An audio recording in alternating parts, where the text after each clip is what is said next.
Hello everyone. In today's episode, we talk about the Spanish conquistador, Juan Rodriguez Cabrillo. He was a successful conquistador in the conquest in Guatemala, and he would be known for his failure to conquer California. Juan Rodriguez Cabrillo was noted to be the first European to land in modern California. Historically, his achievement has been seen as forging a bridgehead of Western civilization on American shores.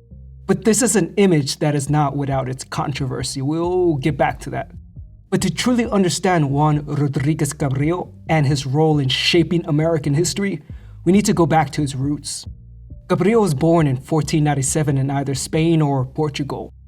Historians speculated that he was possibly an orphan boy who was sent to America. This is where he served in the pillaging campaigns of Panfilo de Narvaez in Cuba. Now, we have talked about Narvaez before, specifically his 1527 expedition to Florida. But consider today's episode a sort of prequel, because it was in the 1510s when Juan Rodriguez Cabrillo served in Panfilo de Narvaez's forces in Cuba. And this is where Narvaez earned his expertise as a brutal conqueror. In Narvaez's expedition, Cabrillo was a witness to Narvaez's use of brutality and violence. He saw Narvaez and the other conquistadors brutally slaughter the natives of Cuba. In 1511, Bartolomé de las Casas estimated that thousands of native Cubans had been killed. Now, Cabrillo would have been a boy of around 14 when he witnessed such violence firsthand. It was here under Narvaez where he would be educated in how to conquer and enslave those who opposed the Spanish Imperium. He put such training to the test in the next segment of his own journey. Cabrillo joined Narvaez's expedition to confront the conquistador Hernán Cortés. Keep in mind that Cortés had initially been authorized to conquer the Mexica people, but at the last moment he had been recalled, an order he refused. In response, the governor of Cuba sent Narvaez to enforce the decree in 1520. And Cabrillo was part of Narvaez's much larger force that confronted Cortés. Although he was on the losing side, Cabrillo eventually joined Cortés as he marched on the Aztec capital of Tenochtitlan. Apparently, Cabrillo served as a crossbowman, but he had other skills in the taking of the Aztec capital. Since Tenochtitlan sat in the middle of a lake, like some sort of Amazon utopia homeland, Cabrillo constructed sailing vessels for an amphibious assault on Mexica positions. Short on supplies, the Spanish chronicles wrote of how Cabrillo used a mix of pine resin and human fat to caulk the ships. After helping to establish Imperial Spanish control over the Mexica, Cabrillo joined the expeditions to conquer the Maya. The first Spanish campaign to conquer Guatemala took place in 1524. Under the command of the Spanish captain, Pedro de Alvarado. This was a coalition of Spanish troops along with thousands of Indian conquistadors, coming from such places as Tlaxcala and Choluteca. Alvarado's Spanish native coalition were able to exploit pre-existing grievances, and indeed, the Native American conquistadors who partook considered the conquest of the Maya to be a continuation of the wars that had occurred before the arrival of the Spanish. And Alvarado's conquest was brutal. They sacked the Quiché capital. They branded and sold the survivors into slavery. The conquistadors forced themselves upon the native Maya women. Indeed, such violent carnal assaults are believed by historians to be behind his mestizo children. That is, the mother of his children was violently taken and forced to bear his children. And Cabrillo was listed as amongst the first Spanish citizens of Guatemala in 1524, where he was known for his outstanding service to the community. His service including providing weapons, armor, horses, and his own battle experience whenever the Spanish Empire required. In 1532, Cabrillo was awarded with his very own encomienda. Keep in mind that an encomienda legally authorized him to engage in a form of communal slavery, forcing the locals to work for him, ranging from tasks such as growing food to mining gold. After acquiring vast sums of wealth from the plunder of peoples and resources, Cabrillo sought to increase his social prestige. He returned to Europe, to Spain, to the province of Sevilla. He found a woman of equal standing and brought her to Guatemala to raise a family. He had it all. By all accounts, he was a successful conquistador. He came as a child and fought his way to the top, climbing on the broken bodies of the Mexica and the Maya to get there. He acquired wealth, a wife, status, and fame. He had everything, and yet it was not enough. He wanted more glory and ever greater gains. Plus ultra. The vast promises of natives and riches in California would be the stepping stone, he thought, toward a greater glory. In the expedition to the north, he would team up with his old partner, Pedro de Alvarado. After all, together they successfully conquered the Maya. Thus, why wouldn't the Californian expedition be equally as successful? Cabrillo used his shipbuilding expertise to build an exploratory fleet, a task for which he impressed the natives to achieve. A witness to this event, Las Casas, wrote that Cabrillo, quote, killed an infinite number of people in building these ships. He broke up homes, taking the women and girls and giving them to the soldiers and sailors in order to keep them satisfied and bring them into his fleets, unquote. Now, sailing in expeditions during this period had extremely high mortality rates, meaning that they were not attractive propositions for employment. Thus, Cabrillo had made a promise with the women he had seized. A promise to the Spaniards, that is. Something that would have sounded something like, come on, come with me and seek immortal fame in California. Even if you should die, then at least you had lots of fun with these women. As the armada destined for California was nearing completion, Alvarado received a message of distress. It was from his fellow conquistadors. Turns out that after years of brutal terrorism employed by the Spanish, the Caxcanes and Zacateco rose up in revolt in the largest American uprising against the Spanish rule in the 16th century, an event known as the Mixton War. Pedro de Alvarado journeyed forth to bolster his fellow conquistadors. Almost as a sort of dark prophecy, Alvarado underestimated the strength of the Caxcanes and Zacateco freedom fighters, a mistake that ended his life. Yet a minor inconvenience such as death would not stop Cabrillo. Now he alone was in command. During the summer of 1542, Cabrillo departed Navidad with an armada of 6 ships and sailed north. Some historians claim he was looking for a passage to the North Sea, but not all historians agree on that point. Some historians assert he was looking for the Moluccas or the Spice Islands, or at least to support further voyages to Asia. This would be done by searching for a suitable spot to establish a colony off the coast of California. That is, his mission was to establish a beachhead of Western civilization and perpetuate the Spanish imperial mission of spreading Greco-Roman Catholic Christian civilization around the world. He was to facilitate the rise of a Spanish Neo-Roman Empire on American shores. The Americans living in the north surely would be easy pickings. He landed in modern-day San Diego on September 28, 1542. Realizing how essential the support of locals was to establishing the Spanish Imperium, his instructions were to be as friendly as possible to the natives. But things did not go as planned. Like the disastrous Narvaez expedition to Florida in 1527, Cabrillo overestimated his diplomatic ability and martial skills. Upon arriving, they encountered the Kumeyaay people. Most of them fled in the face of the Spanish, only to return and attack the Spanish forces. Eventually, both sides arrived at a sort of armistice, communicating solely on pantomiming, such as gesturing the use of Spanish weapons and pretending to ride a horse, meaning that the reputation of the Spanish traveled faster than the Spaniards could. Apparently, the natives had been brutally attacked before and learned that you need to kill the Spanish on sight. Cabrillo suspected these Spaniards may have been from the Hernando de Alarcón expedition. Alarcón led an expedition north through the Colorado Delta in 1540. After naming the area the Bay of San Diego, Cabrillo sailed further north. It was in the modern Channel Islands off the coast of modern-day Santa Barbara and Los Angeles that Cabrillo's expedition would encounter an insurmountable Native American fighting force. Turns out, the Chumash people were not the Mexica or the Maya. they would end Cabrillo's expedition. In many ways, the Chumash people were well prepared for the arrival of the Spanish. On one hand, some historians argued that the Chumash were used to receiving international visitors.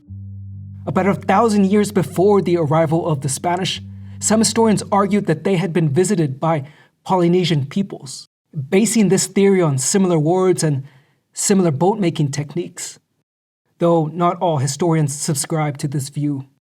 On another hand, the culture of the Chumash prepared them for the Spanish because the native Californians understood the world was a dangerous place.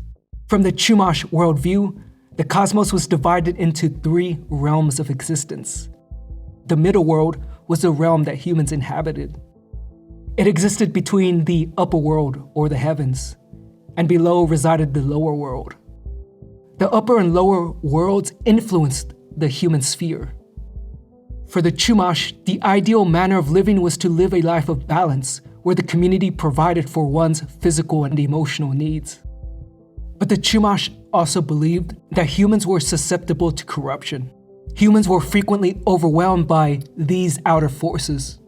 For the Chumash, there is nothing that is purely good nor 100% bad. There is no sharp dichotomy between the two. Good people can do evil things and evil people can do good things. Humans were complex and nuanced. That morality is subjective and contingent on the social environment. Since anyone was capable of both great evil and tremendous good, the Chumash understood that the world was dangerous and unpredictable. The Spanish could be enemies or they could be friends, and they could switch sides whenever they wanted. We can see the vulnerability of humanity to corruption in one of the Chumash's legends, a story entitled Gain is All.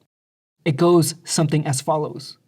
A man once played a song on a flute with the following lyrics, quote, "Gain or profit will always exist," unquote. The flute player was a musician who spent considerable time studying the world. He saw conflicts that ended in human misery and suffering, all because people wanted more. He stopped playing the flute and held it up to his ear. He listened intently to the world. He had heard nothing but the desire for more and more and more and more. He played again and listened again. He concluded that the want of more is the voice of all. It was a single voice like humming in the air. He concluded that gain is the guide of the human heart. But the Chumash were also on the lookout for malevolent entities. For the Chumash, powerful beings were the most influential agents of causation. And unfortunately, these powerful entities were not really supportive of humanity. They were mostly indifferent to humanity. At worst, they antagonized humanity. The worst antagonists were the Nunashish. The word can be translated as either dangerous animal or malevolent supernatural being. Scholars refer to the Nunashish as Chumash demons. And the Nunashish frequently interfered in human affairs. Now, since greed was a fundamental aspect of being human, it regularly was the root cause of suffering and imbalance. Hence, greed created an opening for the Nunashish. You had the Hap-Hap. The Hap-Hap was a sucking monster, greatly feared for his ability to swallow trees, earth, and people with ease. And the Hap-Hap was always hungry, for nothing quite satiated it. You also had the Yawoya, who kidnapped children to later eat them. You also had the Cuckoo, whose body was covered in pus. You also had the Malaxisinis, sometimes described as a woman with a scorpion tail. And for these reasons, the Chumash believed that the world of humanity was shameless, violent, and tumultuous. Thus, the Chumash expected to encounter people driven by greed and gain, people who would cause suffering and pain. And when they had heard stories of iron-clad strange men wreaking havoc, they knew to be on the lookout. Cabrillo was the malevolent entity that their culture warned them about. And from the first moments of encounter, Cabrillo's armada was under relentless assault. During a let-up, a group of conquistadors went ashore to look for fresh water on Christmas Eve, where they were ambushed and surrounded. Cabrillo personally led their rescue operation, shattering his bones in the ensuing assault. The reports say that he refused to leave until all his men were rescued. His wound became gangrenous, causing his death in 1543. Without their leader, the Spanish Armada decided to flee. Although he was a successful conquistador in Mexico, his inability to overcome Native American resistance would prove fatal in California. Cabrillo's dreams of a neo-Roman empire rising out of the Gold Coast of California did not materialize. The conquistadors did not find the route to the Spice Islands or the route to China. Given Cabrillo's brutality, his legacy has had a mixed reception. He has monuments, buildings, and schools named after him in San Diego. Traditionally, he has been remembered as the first European to explore and discover California, or the man who named San Diego Bay. But this idea of a, quote, first European, unquote, only matters in the context of a European-only society. That is, an exclusionary society. This specific narrative of memory implies that civilization only started with the Spanish, with the Europeans. And hence, the Chumash did not contribute to the creation of modern California, and therefore, the Chumash civilization was a nothing burger. But Cabrillo has also been celebrated in the Hispanic community. Cabrillo did not discover California in this perspective, but rather Cabrillo brought a Latin heritage to California. He was a Spanish speaker who had mixed-race children, after all. Indeed, some Spanish-speaking scholars believe that all the things and places named after Cabrillo and his voyage are proof that the Latin Hispanic peoples are deeply rooted in the history of the United States. That is, the idea that Spanish is as American as apple pie. And then, of course, we have the perspective from the natives. Keep in mind that discovery was not a one-way process. The Native Americans also discovered the Spanish. And in so doing, they defended their freedoms as much as any modern American. That in order to preserve their liberty, their freedoms, and their self-governing communities, they had to wage war against tyrants. And those tyrants were Europeans. They were modern Americans during a period in which the United States did not even exist yet. So these differing and conflicting perspectives beg the question: how should we remember Cabrillo? Personally, any way you want, you do you. But I feel there are many of you who would find such an answer unsatisfactory. So I offer the following. Now, normally I try to minimize my value judgments and my own opinions, but as one of these Latin Hispanic peoples, I do feel I have to clarify where I stand on this issue. But I do not speak for all Hispanic peoples. Personally, I love the nuance in the Chumash worldview. The idea that people are not completely bad, but they are also not completely good. Evil people could sometimes produce good things in the world. Cabrillo was a brutal and ruthless tyrant who took lives and women. But of course, what do you expect? He was a child soldier, desensitized and numb to the humanity of others. But his destruction was also creative. His violence and brutality birthed our modern-day multicultural America. And to be fair, he created this modern society against the will of his victims by creating mixed-race children through violence and attempting to unify a diversity of peoples under a single empire.